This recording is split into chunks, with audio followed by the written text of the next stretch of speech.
प्रशांत किशोरांवरून पक्षामध्ये मतभेद असायला नको होते, माहिती नाही असं सांगणं न पटण्यासारखं आहे असं अमोल मिटकरी यांनी म्हटलेलं आहे आणि त्यांनी सुनील तटकरेंवर निशाणा साधलाय। या संदर्भात अमोल मिटकरींसोबत चर्चा केली आमचे प्रतिनिधी जयेश जगड यांनी। पाहूयात।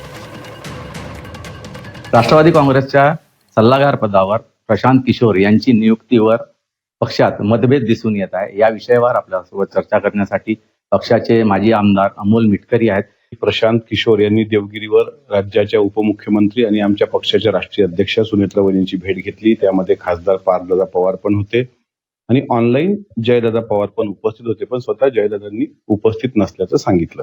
आता हा एक भाग झाला। दुसरं, पक्षातला एक प्रवाह जो नसायला पाहिजे, त्यांचं असं म्हणणं आहे की प्रशांत किशोर यांची नेमणूक कधी झाली हे आम्हाला माहित नाही। काल आपण ऐकलं असेल, राज्याचे कृषी मंत्री दत्तामामा भरणे यांनी स्पष्टपणे सांगितलं होतं का प्रशांत किशोर हे आमचे रणनीतिकार आहेत।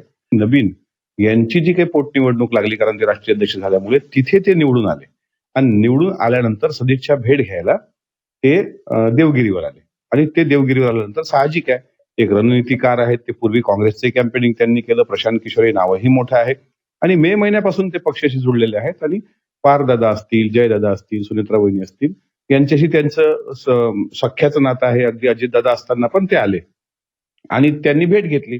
आता ही अख्ख्या महाराष्ट्राला माहित आहे। काही लोक म्हणतात आम्हाला ते माहित नाही, तर हे न पटण्यासारखं आहे। ते अमोल मिटकरी ज्यांनी आपलं मत व्यक्त केलंय। जय जगड, झी मीडिया, अकोला।